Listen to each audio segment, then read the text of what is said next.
Hey guys, welcome to Sweetcraftwoodworking. On today's episode, I'm going to show you guys how to build these charcuterie boards. These boards are made from rustic maple and walnut. So, let's head out to the garage and I'll show you how to build them. Alright, so you want to get your square out. So I'm basing this measurement off my planer. My planer is only 13.5 inches wide, so I have to keep this under 13 so it fits in my planer later on. And since I'm going to make a pair that fits together, I'm going to make these actually a little bit wider at 12 inches. Most of them I think are around 9. I'm going to make this 12. So get your square out, and what you want to do first is you want to measure your width, which I'm going to make it 12 inches. Okay. And then we're going to go from that mark and we're going to measure 18 inches over.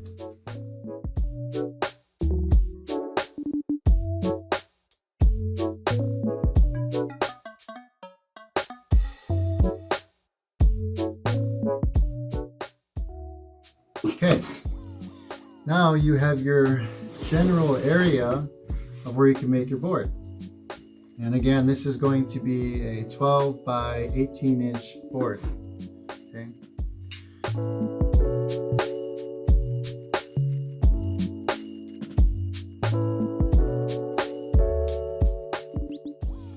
So kind of something like that. You can kind of see the general radius of it.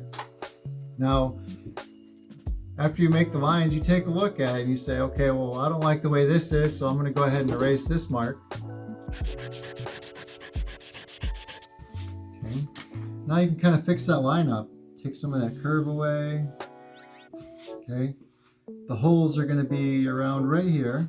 So we'll just mark some holes in the general area. Okay. Same process over here. I don't like the way this line turned out, so just erase it and go back. And you can do this as many times as you want. Get whatever design that works best for you, what you think is going to look good. This radius obviously too big. I'm going to go back through, clean this radius up, smooth it down a little bit. So I got the main design traced out with what I want to do. These are going to interlock together. You can use it as one big board or 2 small boards. Okay. I like to give options, make things fun. So the next step is I'm going to take this to the bandsaw, cut out the shapes, and then I'm going to drill out the holes, and then we'll go from there. All right, let's head on over to the garage.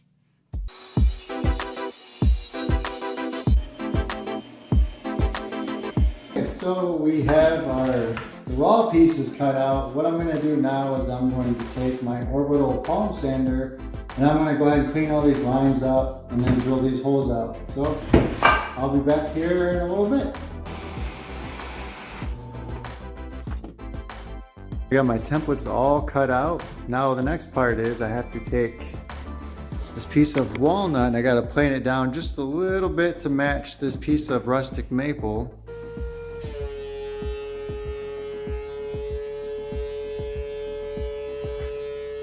Alright, so I have the piece of walnut planed down, so my next step is going to be cutting this walnut down into 3-inch strips, 2 3-inch strips. Reason being is I'm going to have the walnut coming straight up the middle into these handles right here, and then I'll have the rustic maple on the outside. So that being said, 2 3-inch strips on here, and then on here I have to have 2 4-inch strips. I can put them on both sides, come out to 12 inches. I'm going to come over here to my sliding miter saw. I got my stop set up already. And what I'm going to do is I'm going to cut all these strips down to 18 inches. That's the total length of the charcuterie boards.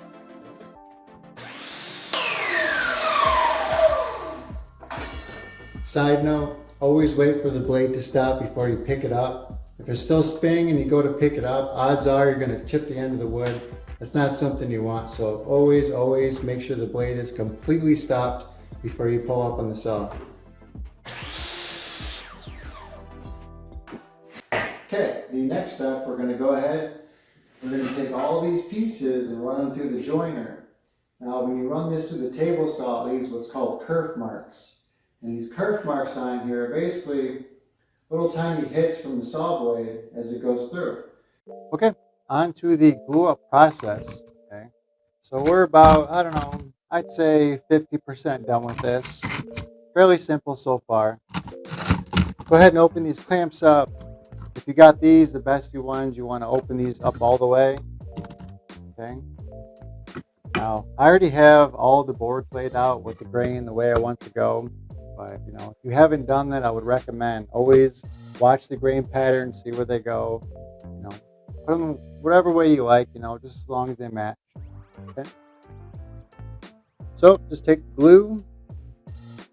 Don't be afraid to put it on there. Now, there's brushes and stuff that you can use and rollers, but stuff like this, I just use my finger. This stuff comes off like Elmer's glue. All you gotta do is rub it. You know the trick. Then place that there. Do the same for your middle piece. And on your middle piece, you're gonna want to glue up both sides. And as you're putting the glue on, you want to make sure that you get every little spot. You don't want any wood showing. And I'm really picky, so I'll spend some time making sure I don't see any wood. Just a peace of mind, when you put together and it's glued together and it sticks, you got a nice solid fit. I feel better myself giving it to the customer, knowing that I did the best I could on it. Take the time, do it right. It'll be well worth it in the end.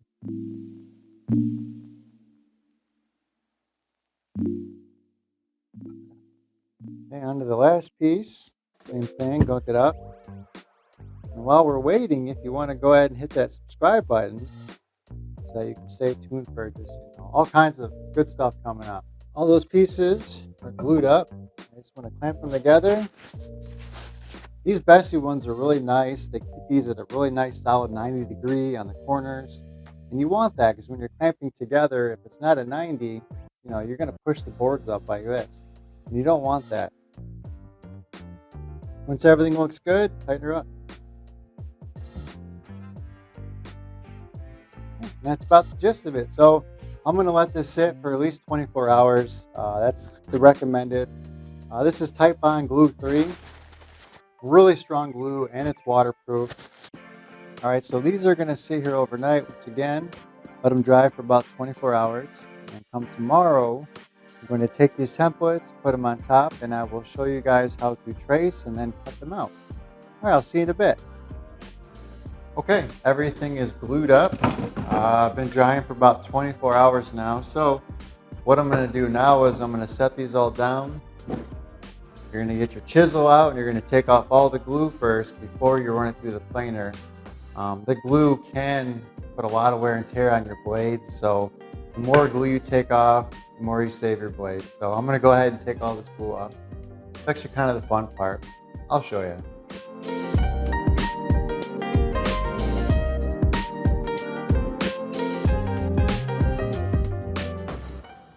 All right, so I got all these pieces of glue, the bigger chunks, I got them all taken off. So I'm going to go ahead and plane both sides of these. Now you don't need a planer to do this. Any kind of sander will work. Now if you have like a palm sander or something like that, it is going to take a little bit longer, but you do what you got to do, use what you got. So I'm going to go ahead and do both sides of these real quick.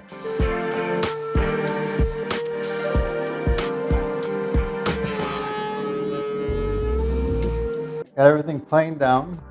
Take your templates, put them on where you want them. And after you're done, go ahead and throw a clamp on.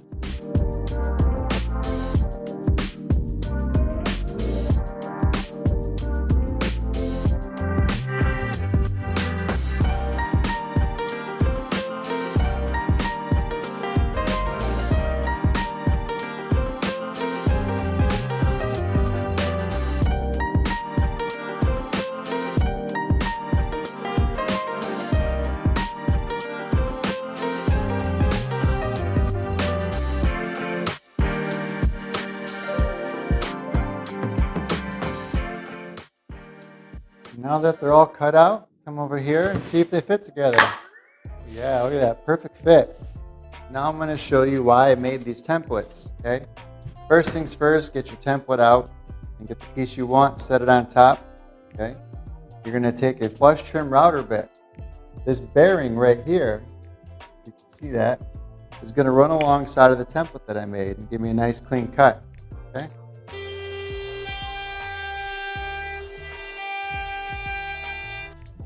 Alright guys, so I got that part done. I'm going to go over here to the palm router and I switched it over to a 1/4 inch roundover bit.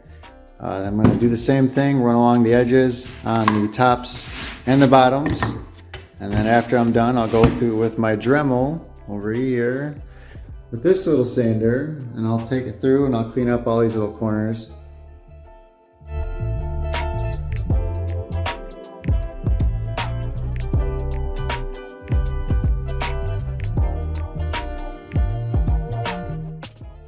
Now we're going to drill these holes out. What you want to do is take your template, set it on top of the piece, okay? Get it lined up where it needs to be. Take the same bit that you used to drill the hole, set it inside the hole, just give it a little baby tap, okay? After that tap, it'll leave you a nice little hole right there. Now you know exactly where to go when you go to drill it out. Easy peasy. I usually make the hole a little bit bigger, easier for me to see. Also, when you go to set the bit in, it's got that hole to set inside, and it's not gonna veer outside the hole. So, okay. All you gotta do next is put this up in your drill press. Line up the hole. If you have a laser beam, you can use your laser beam. If not, well, don't worry about it because you got your hole there.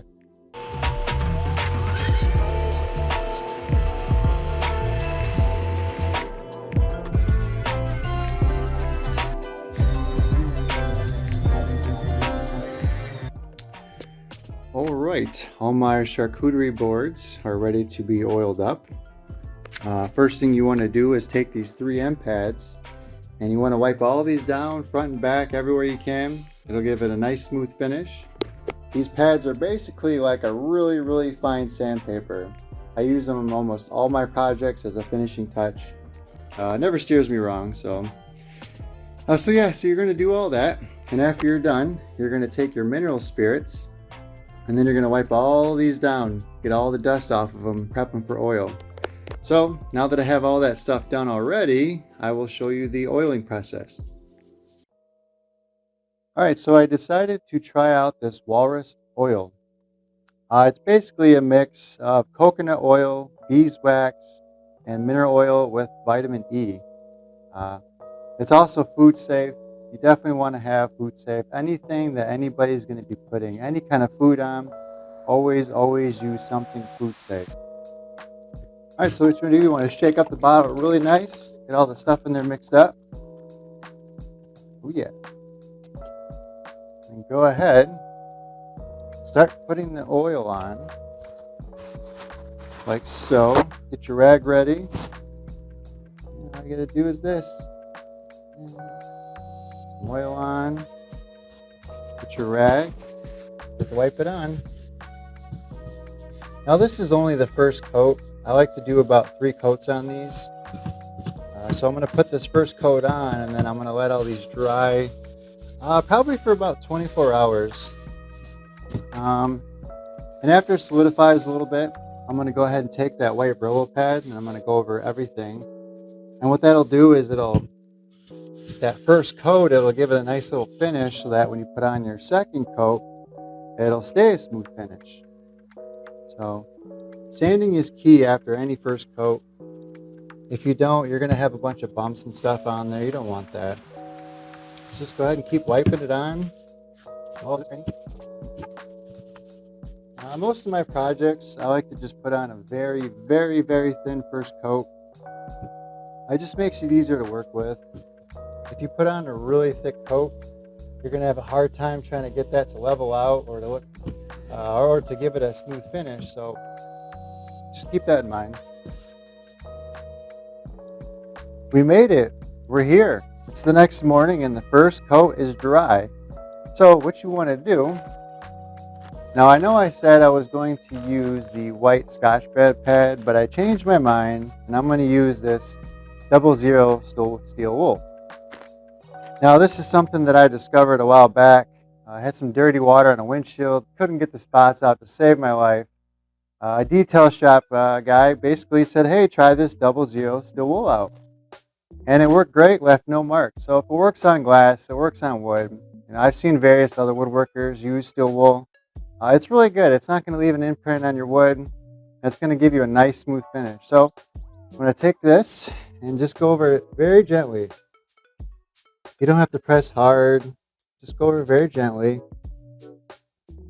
What this will do, it'll get out any little kind of bumps you have. Now with this kind of oil, you don't necessarily really ever see any bumps. It's just such a thin oil. There's not a whole lot to it. It's not thick like a bunch of lacquers are. So you just want to go over it very lightly, just enough so that when you go over it with another coat of oil, it's got something to stick to. It'll leave a nice little sort of a kind of a grit on top of the wood for the finish to stick on. So keep that in mind. So I'll go over everything nice and easy. Don't go too hard on anything. And then after you get all that done, you want to repeat the same process as yesterday. And you want to get your towel, your rag, whatever you want to use. You can even just use your fingers. It doesn't really matter with this stuff, as long as you have gloves on. We don't wear gloves to keep our hands pretty. We wear gloves so that we don't leave fingerprints on your projects when we give them to you. I learned that the hard way. Got done with finish and there was a bunch of white faded spots of fingerprints on my project. I had a lot of fun that night, sanding my entire project down for 4 hours. So wear some gloves, avoid that. Okay. Also, you want to remember that when you're putting on the second coat, because you have that first coat on, the top layer is already solidified a little bit, so you're not going to need as much oil to put on. It goes over much smoother, a lot nicer. It's just that, you know, like I said, that the first coat is very critical. And if you have to, you know, thin out the coat. But with these oils for these cutting boards, I don't see a reasoning for thinning this out. That's more for like lacquers, I guess. Lacquers and varnishes. And look at that. Second coat is on. And because it's the second coat, I'm probably only going to let these dry for about 4 hours. And then I will repeat the same process with the 00 steel wool.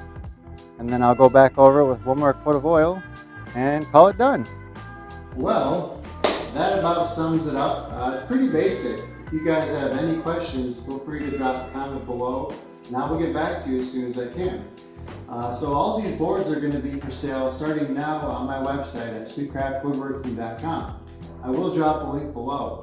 Also, 10% of these donations will be going to Little Blessings Community and Outreach. They do everything they can to help out veterans and their families. So please, I'll drop a link below. Click on that, go to them, see what you can do, help out. Stay tuned for more because I have a lot more coming out. I have a lot of things that I'm setting up right now and I'm really excited to get them going, so stay tuned.